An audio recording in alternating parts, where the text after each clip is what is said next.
The Tates are free. They're in America. They're driving cars that cost more than you could sell your kidneys for. And liberals and some conservatives alike are triggered and freaked out because they don't understand why ultra competent men are cross culturally and unilaterally desired by women and respected by men. Do you have anything to say about the rape allegations? Listen.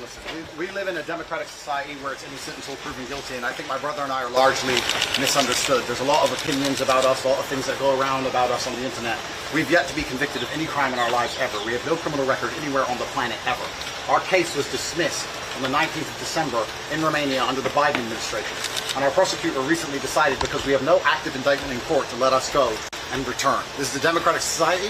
It's supposed to be innocent until proven guilty, as my brother and I are.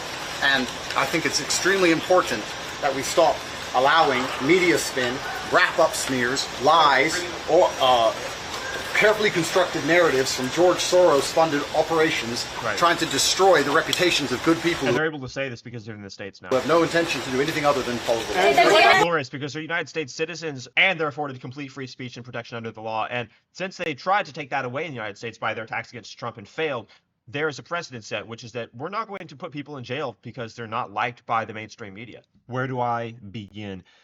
Something unbelievably epic has happened.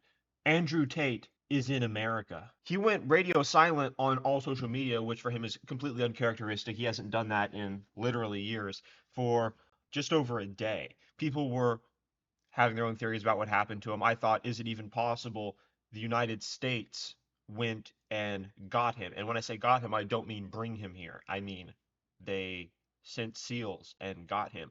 But in fact, the opposite happened. And I'm very happy that that's the case because it signifies there's clearly people who are on the side, who understand the warfare on masculinity and what Andrew Tate symbolizes, that are close to Trump. Because this definitely emanated from Trump. It couldn't have come from anywhere else. Trump is aware of this. I'm not saying he ordered this to happen, but he's aware of this. Now, there's so many angles to this. One, the obvious thing we could talk about, which I won't spend too much time on, is that the freak shows and destroyed women and low IQ degenerates, yada yada, are all destroyed and mentally frazzled. Interestingly, we're not hearing a lot from them. I think because they've taken so many L's in the last several months that they are just sort of in shambles. The people we are hearing from are people on the right who don't understand why Andrew Tate is probably the number 2 or number 3 most respected man internationally by young men cross-culturally. We have a lot of wannabe alpha males on the internet that, their profile pictures them with a ball cap with the American flag on it. They got like 30 or 40,000 followers, and they're like, real men do not like Andrew Tate. And it's just like, bro, you're so much less impressive than him. Young men literally don't want to be like you. What are you saying? There are several people who don't understand why Andrew Tate is actually the center of the right. And I'm going to be doing, I bet, many more videos on this because it's an incredibly important topic. And it's similar to the video I recorded on why Elon Musk is the center of the right. Fewer people are failing to grasp that because Elon and Trump are so close. And anyone that were to slander Elon Musk would immediately be disagreeing with Trump, who is objectively, the person who birthed this new America First MAGA movement. He coined the term. But Andrew Tate is center of the right for a very similar reason, which is the left conducts warfare with everything coherent, true, and just. And that's not all. We'll talk about polygamy. We'll talk about women's intrinsic nature, which is what Shradcons used to say. Look, Andrew Tate's not a good person to emulate because multiple women want to have his kids. I'll address that in a second. But the reason why Andrew Tate is actually in the center of the right is because he embodies ultra-competent masculinity to a degree that is undeniable. The man owns and drives cooler cars than James Bond, is a 4-time kickboxing world champion, is like 6'4", adored by supermodels across the planet, receives love letters literally daily, which he opens on his YouTube channel. It's really great.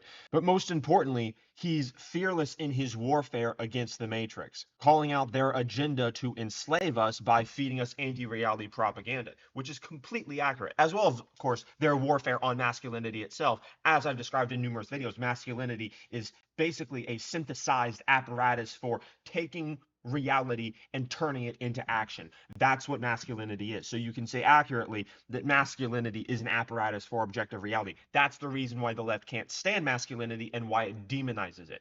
Now, the right, I want to be clear, doesn't demonize masculinity. It just doesn't understand it. They don't understand, right? Like when you look at this video and you see Trump's lawyer and, fawning over Andrew Tate, a lot of conservatives were upset by this because they didn't get. They're like, what do you mean you're fawning over a man who calls himself, a Muslim and has multiple wives? Like, do you not realize that Trump had 3 wives and kids with multiple different women? Do you not understand that Elon Musk has had kids with, I think, like 5 or 6 different women? Guys, men in the Bible had multiple wives, okay? And I'm not coming out against the nuclear family at all. I 100% believe in the nuclear family. But the thing is 99% of people have to engage in the nuclear family because they don't have another choice, meaning that 99% of men are not desirable enough to most women to even have the option to provide for multiple women. And there's that word provide, meaning they don't even have the resources to provide for multiple women and their children. The reason why it's fine for Elon Musk to have 13 kids with 6 different women is because money's not an object and he can literally provide them the best of everything to every single kid 1,000,000 times over. You can't do that in all likelihood, right? And there's nothing wrong with that because that's 99.9% of people. But Andrew Tate, Elon Musk, Donald Trump, they're actually all billionaires, despite what the fringe haters don't like to admit. The real world, which is Andrew Tate's company, is actually valued, if you were to take a conservative valuation approach to a internet company, which is about 6 to 8 times revenue, he's worth about $1.2 billion. So the point is all these men can afford having multiple women. That's the first thing. The second thing is that women, and this is what conservatives don't understand. I don't think that they demonize this fact like leftists do, because leftists hate biology, but conservatives don't understand the fact that a woman's hard wiring is to find the highest value, the most impressive man in the competence hierarchy relative to other men, and to obtain his protection, obtain his resources, and for him to make her his. That is their hard wiring. In the same way, a man's hard wiring is to gain status in competition meritocratic hierarchies against other men so that he can have status, so that he can have position in the hierarchy. With that will come the women that outsource their attraction sorting mechanism to the masculine hierarchy. And this has been going on for thousands of years. Jordan Peterson's talked about this. It's a very sophisticated mechanism in the mind of women. They actually outsource a lot of their mate selection to the masculine competence hierarchies because they're just so effective. And the proof of their effectiveness is civilization itself, because civilization itself was created by men competing against each other, and that is the story of civilization, literally.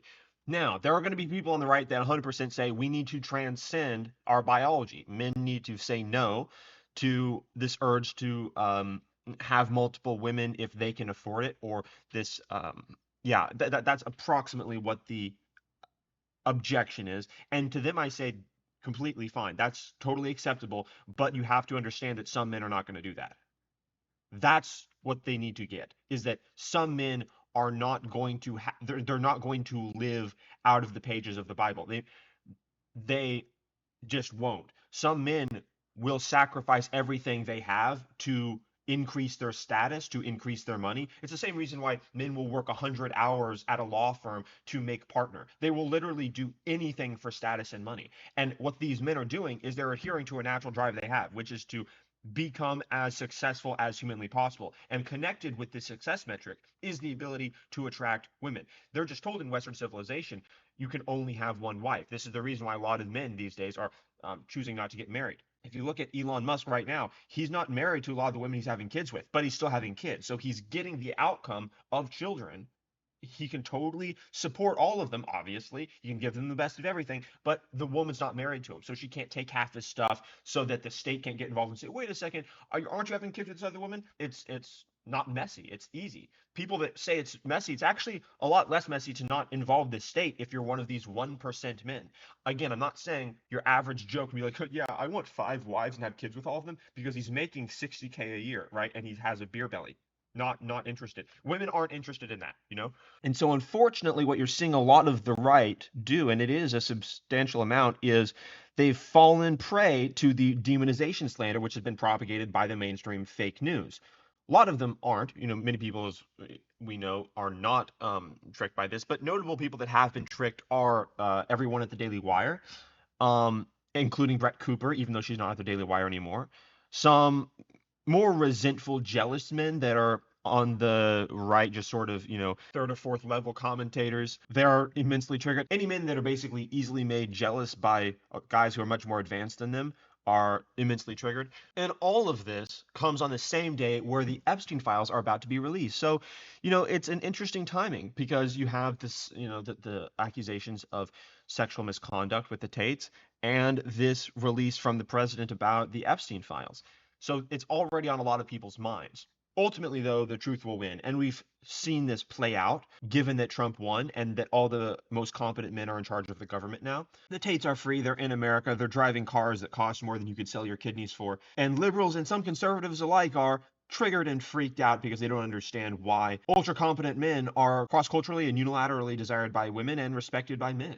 Anyway, this fragmentation that's been happening on the right over people like Andrew Tate and a little bit over Elon Musk. The thing is they are typically older and they don't understand the new right. There is fully a revolution that has happened, guys. A revolution has taken place on the conservative side. It'll never be the same. And the revolution is that we're not the left. The revolution is that we engage in objective reality, that we accept the individual, that we believe objective morality exists, that we have values which are immutable. And if your values aren't the same as Andrew Tate, that's completely fine. That's fine. But if you're going to say the reason your values aren't the same as Andrew Tate is because he has multiple wives, then understand your values actually aren't the same as Elon Musk's either. And more than likely, you respect and like that guy. But Elon Musk and Andrew Tate are not like most men. Now, I'm not really going to be commenting too much on the confusions and delusions of women reacting to this news. Don't really understand how to think in situations like this. They're just going off of base instinct and, the mindless slander. They're not versed in using logic or reason at all. So to begin with, I mean, this video is meant for people who understand how to think, that understand how to engage in objective reality. Here's Andrew Tate speaking out for the first time after arriving in the United States. Oh, here we go. Here we go. Andrew, how are you? Hi, how are you? Anything to say about the rape allegations? Listen. We live in a democratic society where it's innocent until proven guilty, and I think my brother and I are largely misunderstood. There's a lot of opinions about us, a lot of things that go around about us on the internet. We've yet to be convicted of any crime in our lives ever. We have no criminal record anywhere on the planet ever. Our case was dismissed on the 19th of December in Romania under the Biden administration.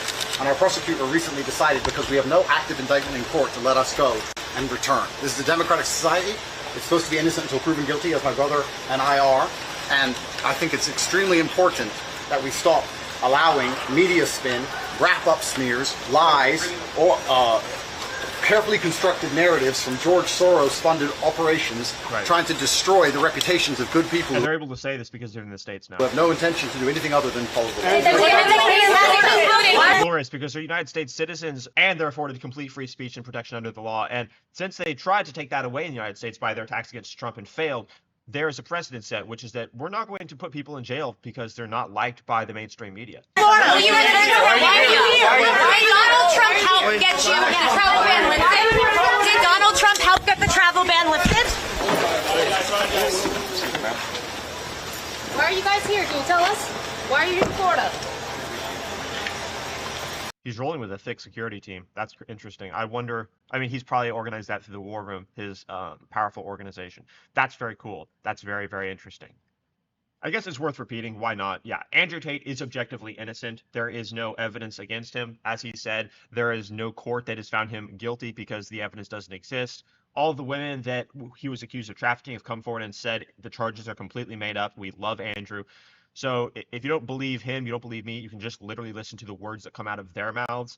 Andrew Tate, is not liked by a lot of weak people who are easily prone to resentment and jealousy, but he is, for that same reason, very, very respected by young men who want to better themselves. And there's, I think, nothing wrong, including this goes for Christian men as well, with wanting to drive a nice car or wanting to succeed and make something of yourself so that you can provide for kids and a woman. There's nothing wrong with that. And Andrew Tate stands as a light in the darkness in this current culture. People need to realize that there have been millions, I fall in this category, millions of young men born into an era of insanity. A lot of you guys, you know, if you're born in the 80s, if you're born in the 70s, you were born into a time when most of the positions that are pushed now by the left were the complete opposite in the culture. Take your pick of whatever it is. But for people that were born into a time when they were saying men could get pregnant, okay, and demonizing masculinity in every single piece of media, in every movie, in every TV show, in every, facet of non-censored internet media, Andrew Tate's a hero. I literally have posters of Andrew Tate on my desk because it motivates me to keep going in this crazy time. So this is very important stuff. This is very important. Andrew Tate is probably number 3 most influential men on the face of the planet after Elon and Trump. With that being said, I appreciate you guys. If you want to read the opinions of people arguing about this, go to X. You can follow me on X, see me explaining it. But it is very simple. The Tates are innocent. They are embodiments of ultra-competent masculinity. The right is struggling to adjust to the fact that they are in the center of the movement because masculinity is at the center of the movement of the right. All of the men in the cabinet of Trump were deliberately selected. There's no women. They're only ultra-competent masculine men. And this is the best possible outcome anybody could have asked for. Subscribe to the channel.